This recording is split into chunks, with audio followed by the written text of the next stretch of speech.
You're listening to the Angry Marks Podcast Network. Now, the question is, and you've just proven my point, just because it is that way, it shouldn't be that way. So how do we change the narrative? How do we make it acceptable for us to say, hey, even though you're overweight or you're a big guy, you don't have a six-pack, whatever, it's fine. You still, even because you're still an athlete. You know what? To me, you don't. Until you see them actually perform, and then they'll form a different opinion. Just like when I see some people, just like when I see some people. When I met you at the Beyonce thing, everyone's looking at everyone else at the Beyonce thing. Yes. And I know I am, and I'm looking like, oh, this guy. I don't know if this guy can really do anything. Like looking at him, his shape, looking at his gear. I don't know. And then if I see him, and then I see what he can do, I'm like, you know what?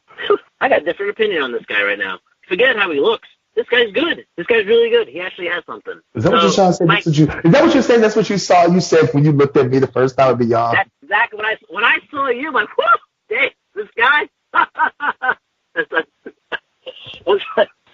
Wow. Mika, we're learning so much today. Don't hang on. Mika, he thought I was the drizzling shits, Mika. Well, yeah, no. He's looking at it from a professional standpoint.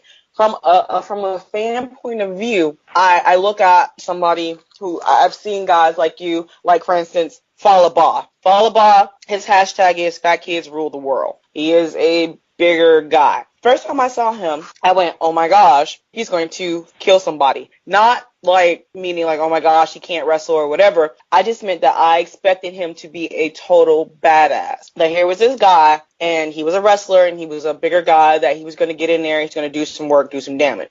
That's what I see as a fan looking at bigger guys. So you asked about changing the narrative. I think along the same lines as Mandy said is when you see them work, that's what makes the difference. That if you look at a person and literally just look at a person for what they show you, not for when they walk up and go, oh, that's a heavy guy or that's a heavy girl, I think this, that, and the other. It's just like, okay, here's this person.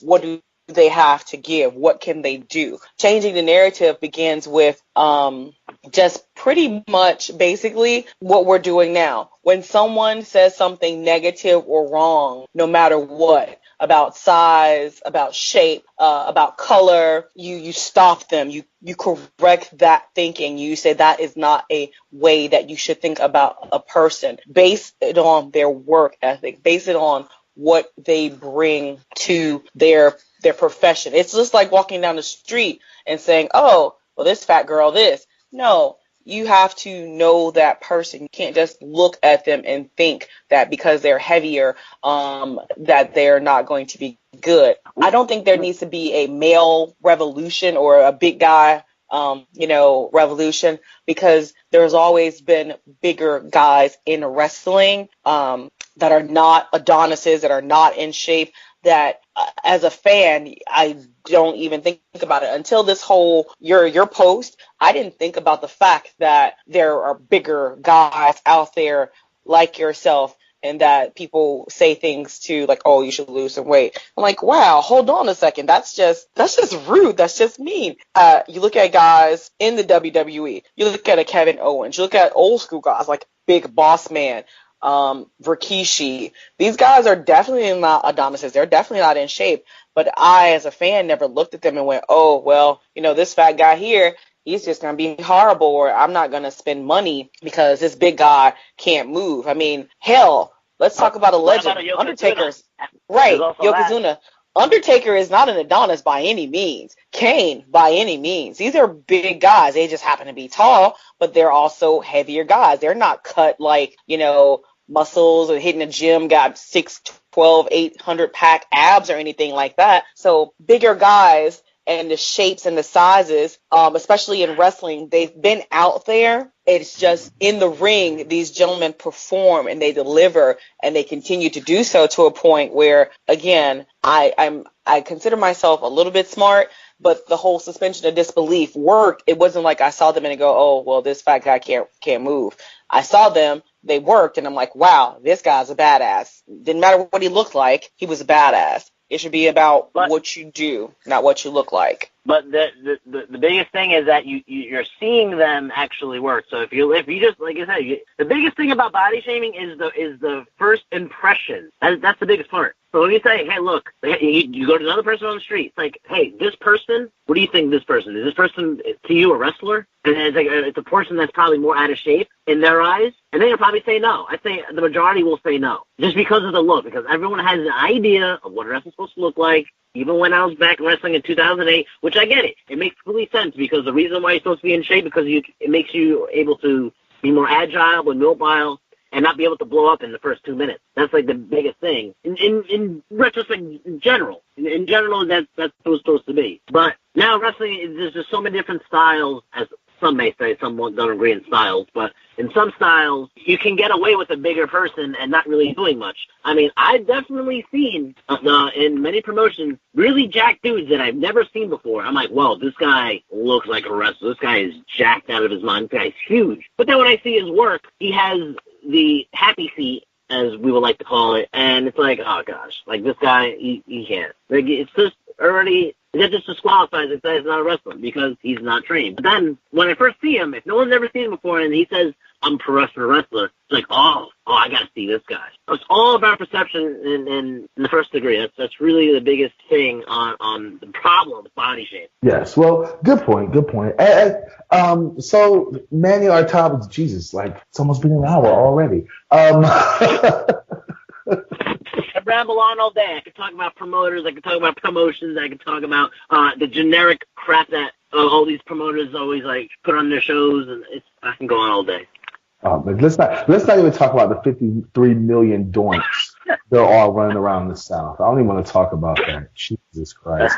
I think I've worked with Doink and Supermass Destroyer at least 103 times in 12 years. I'm not going to lie about that. But I like where this discussion is going. I really feel like we need more talks like this when it comes to professional wrestling, not only on podcasts such as this one, but in the locker rooms. Last question, and then we'll start wrapping this up and stuff. So Manny, let me ask you this: with Keith Lee coming to getting signed by WWE and being on NXT and stuff, and we all know that Keith Lee is a phenomenal athlete and he is a freak of nature. Do you think that having guys, and specifically having Keith Lee in the WWE, is going to change the narrative when it comes to male body shaming and what a male professional wrestler looks like? I think so. If it hasn't already, hopefully that does. It depends on how they use him, but I think that he'll be able to do what he's been doing in the indies, that basically were these little mini highlight clips that he keeps putting up, and hopefully it changes some perspective. I don't think it's going to change much perspective on NXT than it would on a Raw or SmackDown, but I guess it's only time will tell, because NXT is more of a close-knit, everyone's already into it type brand. Raw and SmackDown is the general public, so it just more has to be accepted there. And at first, when people don't know who he is, they're like, okay, who's this guy? All right, he's not really in shape. He's not really the muscle builder, the bodybuilder type, but all right, but he's big, he's thick. All right, let's see what happens. And once he makes that first impact, hopefully it's good. Then minds will be changed a little bit. Not completely, but a little bit. All right. Well, with that being said, Manny, this is the time of the night where we're going to ask you to go ahead and get your shit in, man. I'm so glad that you came on the show tonight. What shows you got coming up, man? You got anything coming up soon? Right now, it's the two shows right now is Dynasty on the 15th. That is upstate New York.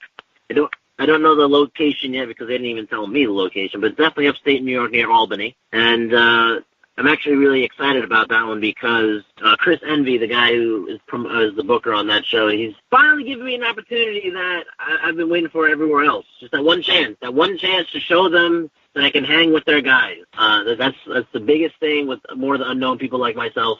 He's finally giving me an opportunity. He gave me a mic. I ran with it. And the guy, the general manager of that show, he's like, who is this guy? He's good. Bring him back. That's it. All I need is that one time to make that first impression look good. Well, I knew you had talent from that Beyond taping. I saw you the first time I saw you. I was like, yo, this kid had, like, Jesus. He has the look. He has the gimmick. Like, that's money. See, I had a positive. Just to segue really well, the second one is On Point Wrestling, which is I've been hounding them for some time to finally get on that show. I always wanted to get on Point Wrestling, and I finally have an opportunity. In the 29th, I'm gonna be in a Fatal 4-Way. and I'm going to be shooting a pretty unique promo that people have not seen before. Uh-oh. And I've noticed. Go ahead. No, and I've noticed that people are starting to do the movie-style promos now. It's funny. Not saying they're copying it from me, but I've been doing it. I've been doing those movie-style promos before Lucha Underground was getting popular, even on TV for the first time. I was doing those movie-style promos first. So it's funny that everyone's now starting to do the movie-style promos. They're upping their promo game. But if everyone's going to be topping their promo game, I'm going to be making sure I'm going to be one step ahead of them every single time. Well, I know you have that. I know you have the expertise to do that.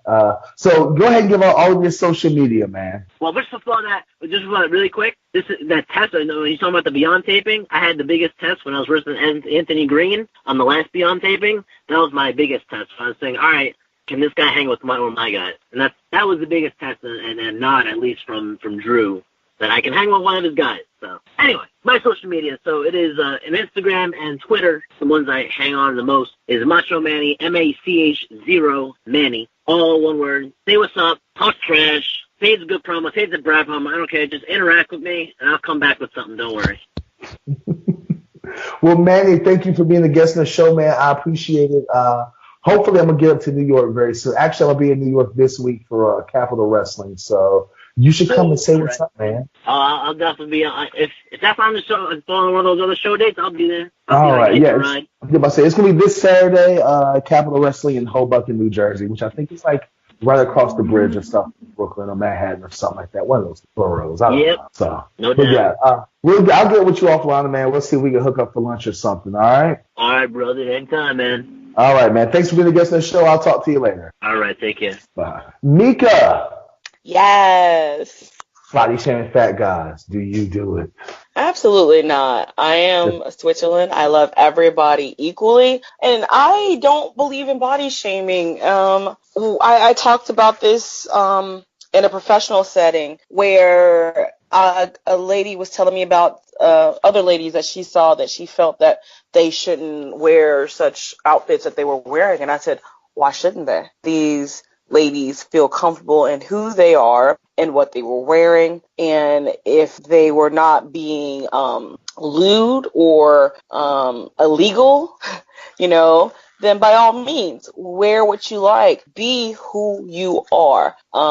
Your body and how you present yourself is one of the best forms of expression, sometimes even more so than verbal. So nobody should ever feel ashamed of how they are made. They are special. They are unique, whether they be a bigger person, male or female, a smaller person, male or female. It does not matter because everybody is beautiful. Oh, that was Gosh. such a nice way to I know. That was so sweet. I hung out with you and I had to get sweeter because you're a horrible person. Whatever. Don't even lie like that. All right. Anyway, Mika, what are you doing this coming week, girl? Where can we catch Mika Villas at? This week, ladies and gentlemen, boys and girls, children of all ages, there's a little something in Atlanta called Dragon Con. Dragon Con will be downtown at the Hyatt in downtown Atlanta, and Thursday night is Dragon Con Wrestling. I will be in attendance, and there is something that they do every year. I've come to find out now, or at least for the past couple years, they do cosplaying. You can come dressed as your favorite wrestler. I will be going as a WWE Hall of Famer this year, as I did last year. This Hall of Famer will actually, I was Trish Stratus last year. That's famous. I will be another Hall of Famer, somebody who I feel who is innovative in the women's revolution. She was a girl that all the girls wanted to be and all the boys wanted to see. It's not Sable because it sounded like that. Yeah, I'm going to be Lita. I'm going to be Lita. Okay. Once again, I think I've asked this before. Which Lita are you going to be? Are you going to be S.A. Rios Lita, Team Extreme, or Rated R? I'm going to be Team Extreme Lita with the iconic thong look. So you have the string all hanging out, huh, girl? I don't even know how I'm going to achieve this, but yeah, we're guys. If you see me, please don't stare too hard. Just know that I suffer in pain because I want to represent correctly. Lita will also be at Dragon Con this weekend as well. So you're going to get a picture with her? I don't know if I'm going to be that bold, that extreme. I feel that I'm going to do this as much justice as I possibly can, but there's only one, and I would totally freak out dressed as her meeting her. So I don't think I'm going to make that happen. So come on, you got to get a picture with Lita dressed as Lita. Come on. Yeah, we'll see. My costume again. I'm doing. I love Dragon Con because you can role play or cosplay and lots of. I've been watching people's costumes, and my costume. I'm not like a role player or a cosplayer. My costumes are kind of like thrown together from stuff in my closet. So last year my Trish outfit surprised me. I was like, oh, I got all this in my closet. So this year my Lita outfit is surprising me, but she's she's unique. All you need is some green cargo pants and a red thong and some fishnet arm sleeve thingies or whatever, and the graphic tee. You gotta have like an Ed Hardy graphic tee, some green cargo pants, a red thong. Where were you when I was trying to get this all together? You could have just helped me unstress. Gosh, I mean, the thing's Thursday. You tell me now. I'm gonna have to go pull out the Trish outfit. I'm feeling some kind of way. That's all you need is 2 days. Anyway, Thursday, as usual. Well, actually, this Thursday, I will be for XICW in Beckley, West Virginia, debuting there. A lot of debuts this month. Debuting at XMCW in Beckley, West Virginia, at the Beckley, West Virginia Buffalo Wild Wings. Saturday, like I said, I will be at Capital Wrestling in Hoboken, New Jersey. Friday, I think I'll make an appearance in Charleston, West Virginia. I'm not sure. I think so. I have to check my schedule, but I do believe that this week I'll be in Charleston, West Virginia this Friday. I'm not very sure. As usual, anything else, Mika, before we go? Mika? No, I heard Mika. you. I'm sorry. Before we go, let's see. Don't forget that if you are in, around, near, or can be your happy little selves in the Atlanta area, we've got Atlanta Wrestling Entertainment, home promotion here. Season 5 kicks off on the 30th of September.